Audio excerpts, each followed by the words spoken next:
InsyaAllah kita buka majlis dengan bacaan kitab Fatihah. Auzubillahi minasyaitanir rajim. Bismillah.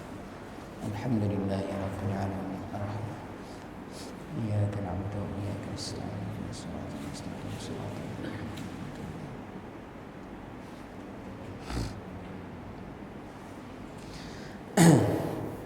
'alaihim. Innal hamdalillah wassalatu wassalamu ala Rasulillah wa ala alihi wa man walah. Nahmaduhu wa nasta'inuhu wa nastaghfiruh wa na'udzu billahi min shururi anfusina min sayyiati a'malina man yahdihillahu fala mudilla lahu wa man yudlil fala hadiya lahu. Nashhadu an la ilaha illallah wa ashhadu anna Muhammadan 'abduhu wa rasuluh. Rabbi shrah li sadri wa yassir li amri wa hlul 'uqdatam min lisani yafqahu qawli. Rabbi zidna 'ilman warzuqna fahman. Alhamdulillah, pertamanya kita bersyukur kepada Allah Subhanahu wa taala. Kejap itu kipas.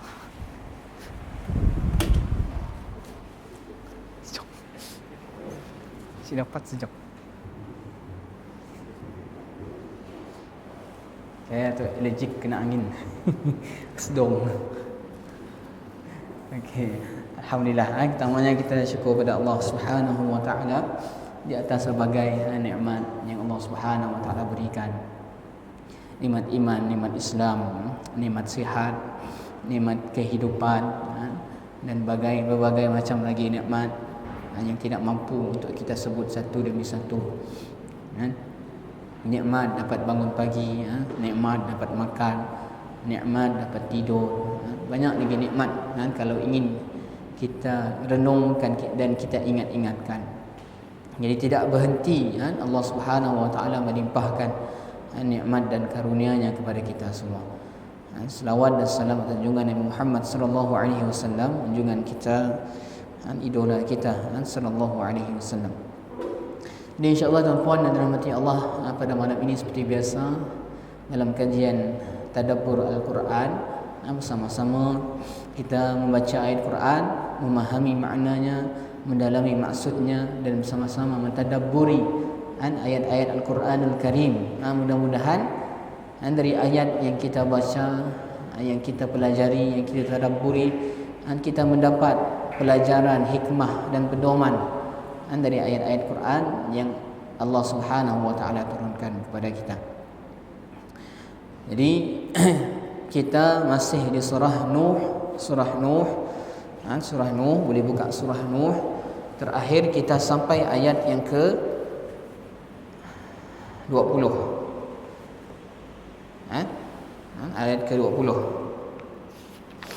Yang mana kita sampai ayat yang ke 20, yang mana pada minggu yang lalu bagaimana Nabi Nuh alaihi salam mendakwah kepada kaumnya.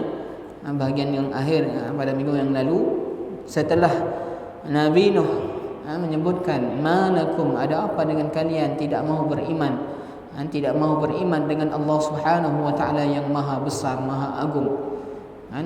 Jadi Nabi Nuh ajak kaumnya untuk melihat kebesaran, keagungan Allah Subhanahu wa taala, mengajak kaumnya untuk mentauhidkan Allah Subhanahu wa taala, membesarkan Allah Subhanahu wa taala. Kemudian Nabi Nuh alaihi salam ajak kaumnya untuk apa? Melihat kepada diri mereka sendiri, bagaimana mereka diciptakan. Mereka diciptakan dengan beberapa kejadian, tingkatan kejadian. Maksudnya Allah Subhanahu wa taala yang menciptakan kamu semua dan menciptakan kamu dari beberapa peringkat kejadian, dari setitis mani sehingga akhirnya jadi tumbuh menjadi manusia yang lengkap sempurna. Jadi Nabi Nuh alaihi salam bawa kaumnya untuk merenung diri sendiri. Lihat kejadian asal usul kamu, bagaimana kamu diciptakan. Kemudian Nabi Nuh alaihi salam bawa kaumnya untuk melihat tanda-tanda kebesaran Allah Subhanahu wa taala, ayat kauniyah Allah Subhanahu wa taala, melihat kebesaran Allah Subhanahu wa taala. Alam taru kaifa khalaqallahu sab'a samawati tibaqa wa ja'ala al-qamara fihinna nuran wa ja'ala asy-syamsa sirajan. Nabi Nuh ajak kaumnya untuk melihat kebesaran Allah, kebesaran alam, keindahan alam ini. Bagaimana hebatnya alam ini diciptakan, bulan, bintang, matahari, kemudian langit yang 7 tingkat, Kemudian Allah jadikan tumbuh-tumbuhan, menumbuhkan tumbuh-tumbuhan, menghidupkan kamu, membesarkan kamu, dijadikan bumi sebagai hamparan. Disebutkan satu persatu kekuasaan ciptaan Allah Subhanahu wa taala. Sebab apa? Dengan kita melihat kebesaran Allah, mentadabburi kebesaran ciptaan Allah Subhanahu wa taala, dan orang yang betul-betul melihat alam ini, dan dia akan boleh melahirkan kesimpulan dalam jiwanya bahawa ini semua ada yang cipta. Dan akhirnya dia sebut apa?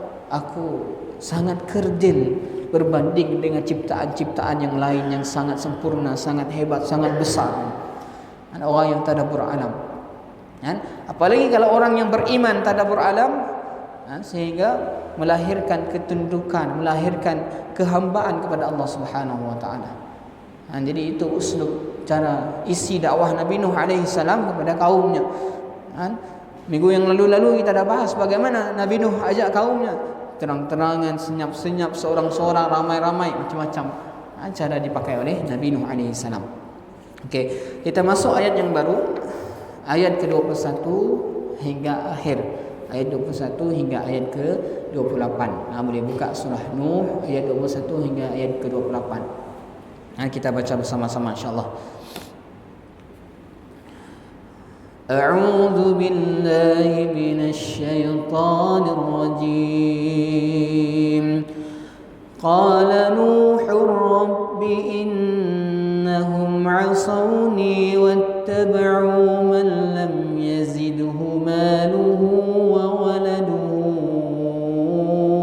illa khasara wa makaru makran kubbara wa qalu la tadharunna alihatakum wa la tadharunna waddan wa la suwa'a ولا سواعا ولا يغوث ويعوق ونصرا وقد أضلوا كثيرا ولا تزد الظالمين إلا ضلالا مما خطيئاتهم أغرقوا فأدخلوا نارا فلم يجدوا لهم دون الله أنصارا وقال نوح رب لا تذر على الأرض من الكافرين ديارا إنك إن تذرهم يضلوا عبادك ولا يلدوا إلا فاجرا كفارا رب اغفر لي ولوالدي ولمن دخل بيتي مؤمنا وللمؤمنين والمؤمنات ولا تزد الظالمين إلا تبارا صدق الله العظيم.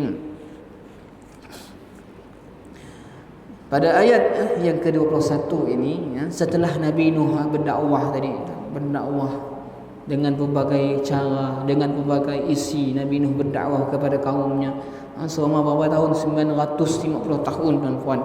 Dakwahnya Nabi Nuh alaihi salam 950 tahun. Bayangkan betapa lama dan panjangnya dakwah Nabi Nuh alaihi salam. Nabi Nuh akhirnya mengadu dengan Allah Subhanahu wa taala. Mengadu dengan Allah.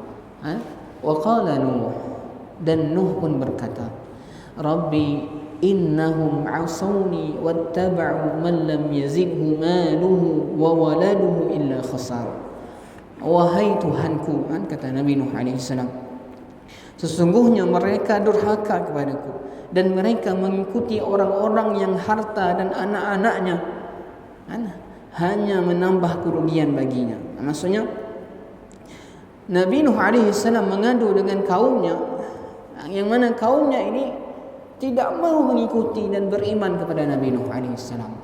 tidak mau beriman, tidak mau mengikuti dan mempercayai orang yang memiliki harta yang banyak, yang memiliki keturunan yang banyak.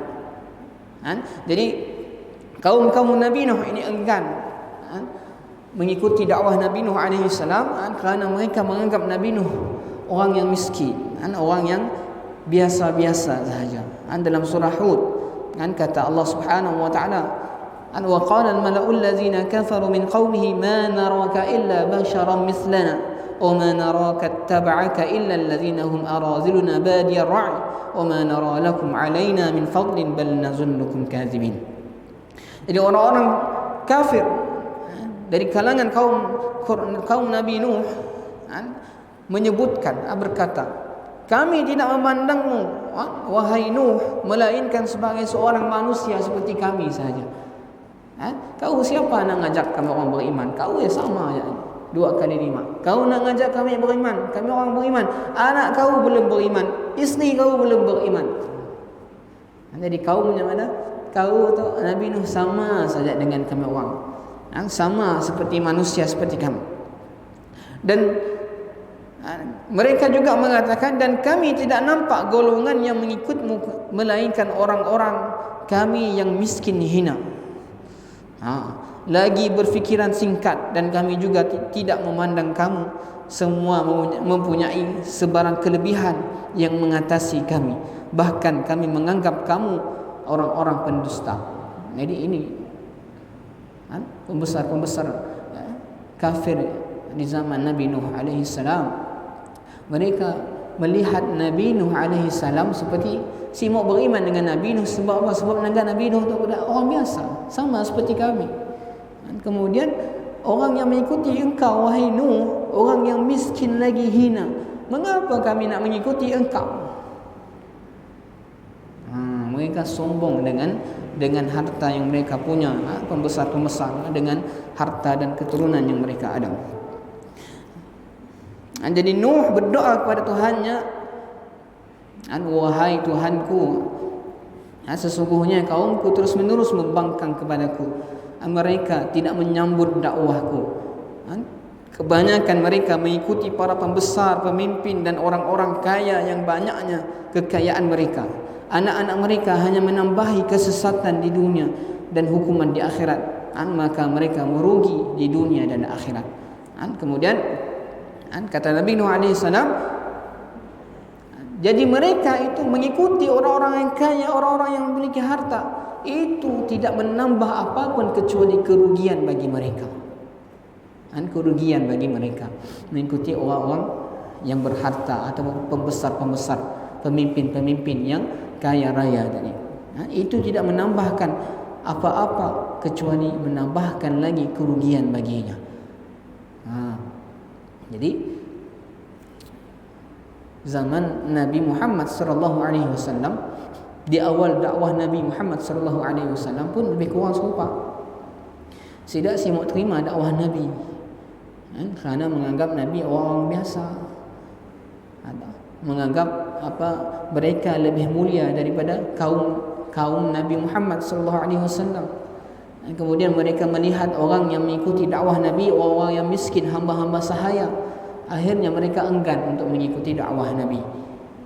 Sama seperti Nabi Nuh dan kaumnya. Kemudian kata Nabi Nuh, wa makaru makran kubbara. Mereka melakukan tipu daya yang sangat besar. Yaitu apa? Menghalangi orang-orang untuk menerima dakwah Nabi Nuh menuju agama yang benar dan mengesahkan Tuhan.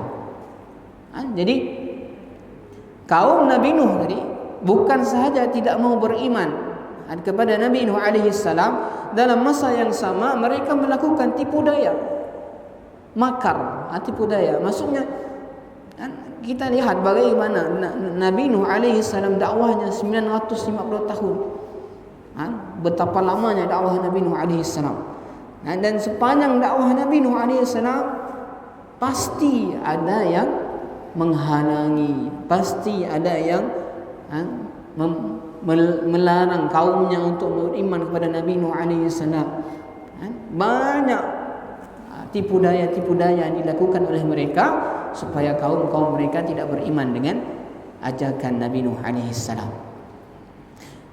Kemudian apa mereka kaum-kaum pembesar Nabi Nuh katakan kepada kaum-kaum mereka, dan mereka berkata, jangan sesekali kamu meninggalkan penyembahan Tuhan-Tuhan kamu, jangan pula sesekali kamu meninggalkan penyembahan Wad dan pula Suwa, Yaghus, Ya'uq dan Nasra. Jadi pembesar-pembesar dari kalangan Nabi, kaum Nabi Nuh ini, mereka saling menasihati. Wa tawasaw bil batil, bukan wa tawasaw bil haqq. Jadi orang-orang yang tidak beriman ini pun ada dakwahnya juga. Jadi para pembesar yang tidak beriman pun mereka pun berdakwah untuk apa? Untuk kepada kemungkaran, kepada kebatilan.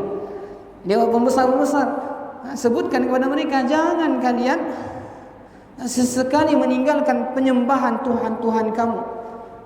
Jangan pula sekali-sekali kamu tinggalkan penyembahan Ya'wad wa Suwa, Yaghus, Ya'uq dan Nasra. Ada 5 berhala yang disebut dalam surah Nuh. 5 berhala yang disembah oleh kaum Nabi Nuh. Wadda, Suwa, Yaghus, Ya'uq, Nasra. 5 berhala. Jadi kata pembesar itu, jangan kamu tinggalkan penyembahan kepada Tuhan-Tuhan kita ini. 5 Tuhan tadi. Wadda, Suwa, Yaghus, Ya'uq, Nasra. Janganlah kalian meninggalkan penyembahan Tuhan-Tuhan kalian untuk menyembah Tuhan Nuh.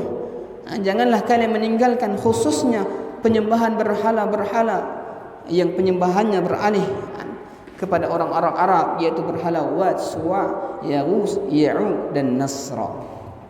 Wad adalah berhala Bani Kalb, Suwa adalah berhala Bani Huzail, Yaghus berhala Bani Ghadfan, Ya'uq berhala Bani Hamdan, Nas berhala Bani Himyar, keluarga Zilkala. Jadi berhala-berhala ini tuan-tuan, asalnya dari mana? Berhala tadi, 5 berhala tadi sebenarnya sebelum dijadikan berhala, ada sejarahnya bagaimana mereka akhirnya dijadikan berhala. 5 nama berhala yang tadi adalah asalnya 5 nama orang soleh dari kalangan Nabi Nuh. Perhatikan tuan-tuan, 5 nama orang soleh yang termasuk kaum Nabi Nuh alaihissalam. Jadi Nabi Nuh alaihissalam berbeza dengan Nabi Adam alaihissalam sebanyak 10 keturunan atau 10. Jadi sampai kepada Nabi Nuh alaihissalam tidak ada yang mensyirikkan Allah, menyembah berhala, hingga sampai kepada kaum Nabi Nuh alaihissalam. Bagaimana akhirnya mereka menyembah ini 5 berhala tadi? Jadi 5 nama tadi sebenarnya adalah siapa? Orang-orang soleh yang terdahulu di kalangan kaum Nabi Nuh alaihissalam. Kemudian bila mereka meninggal dunia, 5 berhala tadi. Wad, ada yang sebutkan antara 5 berhala ini berhala yang paling hebat, yang paling besar, yang paling top, yang nama 2 yang disebutkan di awal, Wadda wa Suwa, karenanya sebut berasingan. Okey, 5 berhala ini nama-nama orang soleh. Kemudian akhirnya apa? Mereka meninggal dunia. Ketika mana mereka meninggal dunia, kaum Nabi Nuh alaihissalam yang hidup bersama dengan orang soleh tersebut, dan akhirnya mereka mana? Jom kita buat gambar mereka, kita buat letakkan di tempat majlis zikir mereka, di tempat di mana selalu mereka menyampaikan dakwah mereka, untuk tujuan kita mengingati orang-orang soleh ini. Kemudian mereka buat berhala dan dinamakan dengan nama orang-orang soleh tersebut, Wadda, Suwa, Ya'uq, Ya'uq, Nasra. Dengan tujuan apa? Awal-awalnya tujuannya hanya untuk mengingati orang soleh. Macam kita merdeka, kita ada tugu kemerdekaan. Ada orang yang bawa senjata dijadikan. Untuk apa tujuannya? Untuk memperingati pejuang-pejuang yang telah berjuang mendapatkan kemerdekaan. Seperti itu. Dan kaum Nabi Nuh alaihissalam, bila mana orang-orang saleh yang telah meninggal, untuk memperingati mereka, mereka buatkan berhala, dibuatkan patung, dibuatkan gambar mereka, diberikan nama sesuai dengan nama orang soleh tersebut, diletakkan di tempat majlis-majlis zikir mereka, di tempat mereka dahulu selalu berada. Dengan tujuan apa asalnya? Untuk mengingati orang soleh. Dengan tujuan asalnya supaya dengan kita melihat orang soleh, akhirnya kita rasa nak beramal, mengingati orang soleh. Kemudian keturunan ataupun generasi yang berada, yang bersama dengan mereka seorang soleh tersebut, akhirnya meninggal dunia, lahir generasi yang baru, generasi yang baru. Kemudian majlis ilmu sudah tidak diluaskan, tidak disebarkan. Akhirnya generasi baru ini dihasut oleh syaitan. Akhirnya mereka menyembah berhala yang dibuat tadi, ataupun patung. Yang pertama tadi patung tubuh tadi, yang untuk tujuan asalnya diingati, dikenang jasanya. Akhirnya generasi kemudian dihasut oleh syaitan. Akhirnya mereka menyembah 5 patung tersebut. Iblis membisiki mereka sembari berkata, para pendahulu kalian menyembah patung-patung itu, kerana patung-patung itu mereka diturunkan hujan, lalu mereka pun menyembah patung-patung itu. Sama dengan orang-orang Arab Quraisy, mereka memiliki berhala-berhala. Jadi asal usulnya berhala-berhala ini adalah nama-nama orang-orang saleh, dan akhirnya kerana tujuannya untuk diingati, dibuatkan berhala. Lama kelamaan tujuan asalnya dilupakan, akhirnya dijadikan sesembahan. Hati-hati tu. Zaman sekarang masih ada sih. Masih. Yang lebih kurang sama.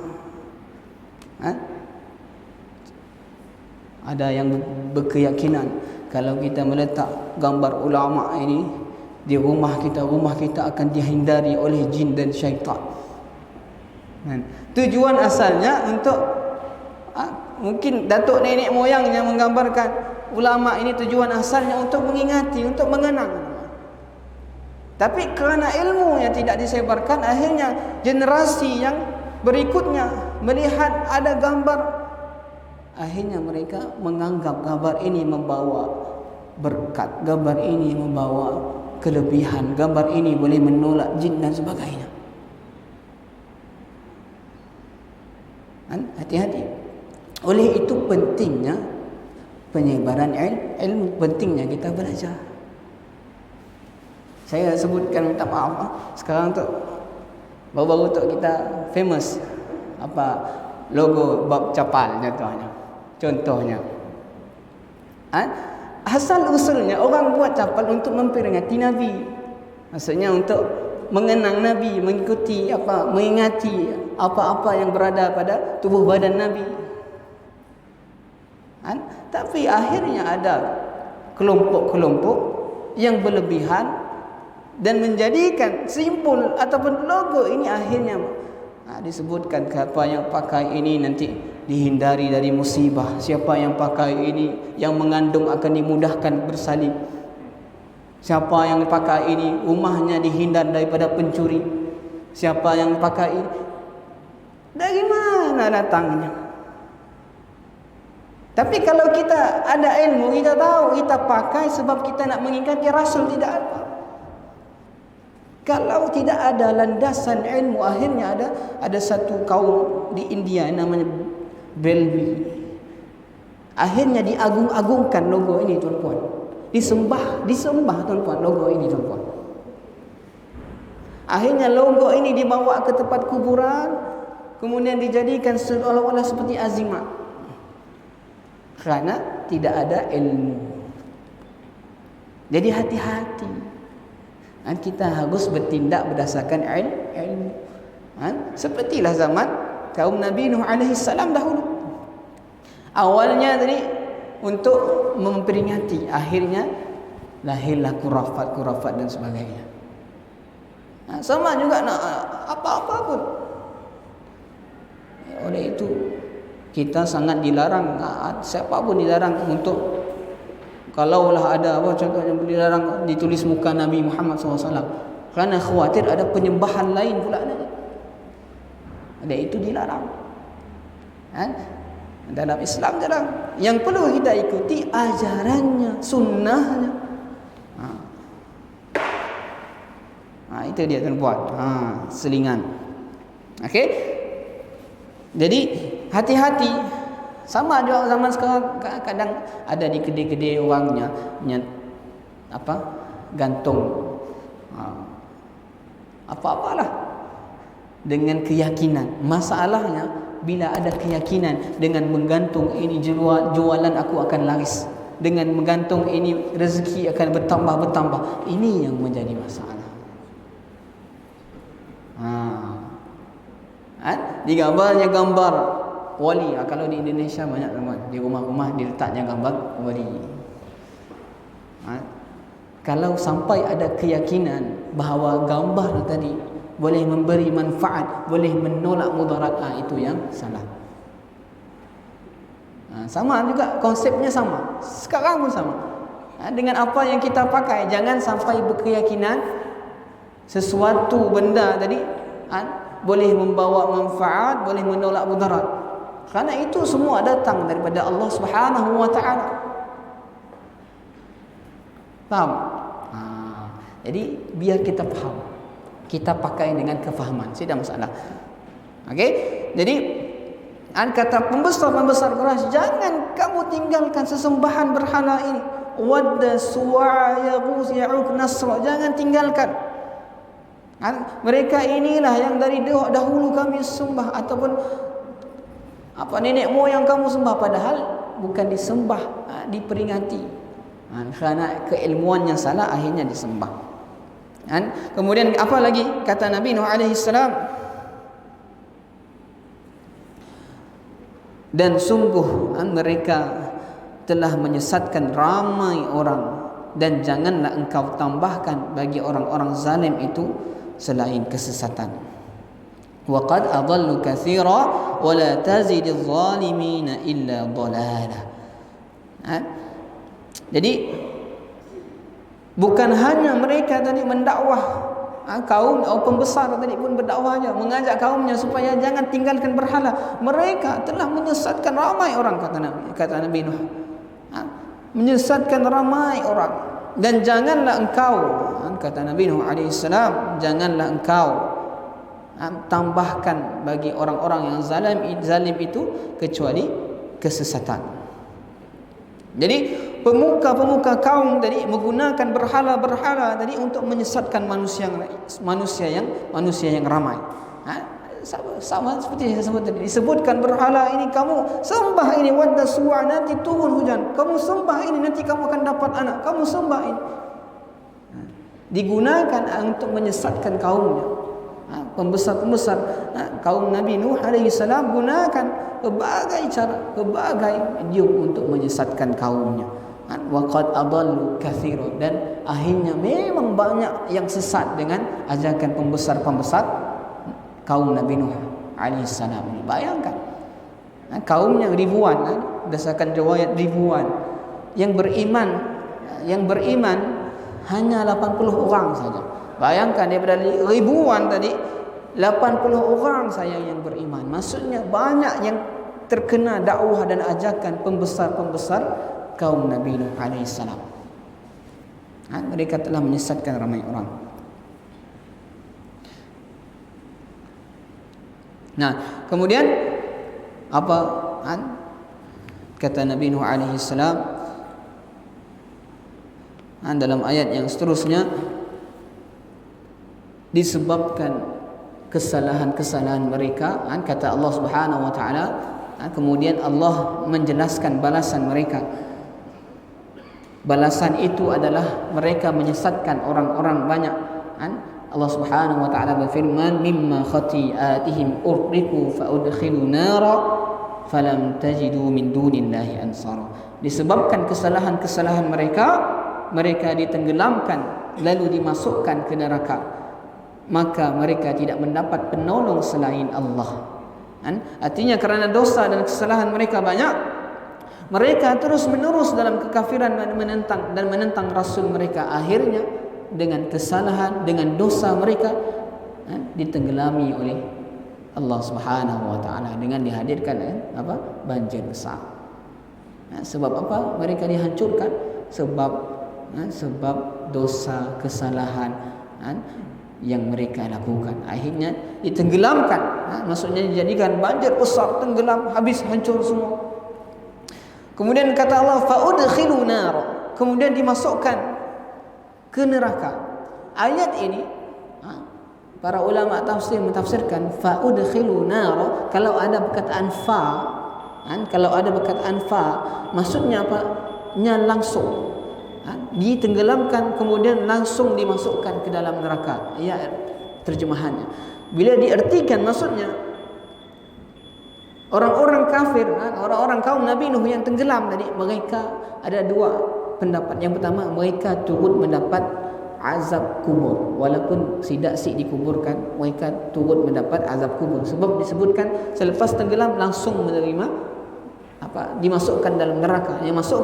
Dimasukkan dengan dimasukkan ke dalam neraka, yang maksudnya mereka tadi mendapatkan siksa seperti mana orang yang berada di dalam alam barzakh, walaupun tidak dikuburkan. Adapun pendapat yang kedua, setelah mereka ditenggelamkan, mereka selepas itu dibakar oleh api. Tidak yang mustahil. Allah mampu melakukan apa saja. Kemudian kata Nuh alaihissalam, dan Nuh berkata, wahai Tuhanku, janganlah engkau biarkan seorang pun di antara orang-orang kafir itu tinggal di atas bumi. Jadi Nabi Nuh alaihissalam berdoa dengan Allah supaya habiskan semuanya, jangan engkau tinggalkan walaupun seorang. Kalau kita dengar, kejam juga Nabi Nuh doa untuk dihapuskan semua kaumnya. Tapi bila kita nilai-nilai, bila kita baca sejarah, bila kita baca Al-Quran, ada beberapa sebab kenapa Nabi Nuh alaihissalam akhirnya doakan kebinasaan kaumnya semuanya, seluruhnya yang tidak beriman. Satu, dalam surah Hud ada Allah Subhanahu wa taala sebut bahawa sesungguhnya kaummu ini, kata Allah Subhanahu wa taala, dah tidak ada lagi yang akan beriman setelah ini kecuali yang mereka sudah beriman. Maksudnya, wahai Nabi Nuh, setelah ini kaummu tidak ada lagi yang akan beriman denganmu. Allah Subhanahu wa taala wahyukan kepada Nabi Nuh. Kemudian Nabi Nuh alaihi salam doakan kebinasaan untuk kaumnya, kerana Nabi Nuh pengalamannya panjang, 900 lebih tahun berdakwah, sedangkan kaumnya ada yang umurnya mungkin sampai 900 tahun. Jadi dakwah Nabi Nuh ini berdakwah kepada kaumnya. Bila bapaknya beriman, Nabi Nuh berharap supaya keturunannya nanti beriman. Kemudian bila anaknya lahir, anaknya pula tidak beriman. Nabi Nuh sabar berharap supaya nanti cucunya pula beriman. Bila cucunya lahir, cucunya pun tidak beriman kepada Allah. Akhirnya Nabi Nuh cakap, Nabi Nuh tahu ini kaum Nabi Nuh ini bagaimanapun, lahirlah keturunan apapun selepasnya pasti tidak akan beriman. Hari itu Nabi Nuh doakan kebinasaan semuanya kaum Nabi Nuh tadi, supaya Allah Subhanahu wa taala tidak meninggalkan walaupun seorang.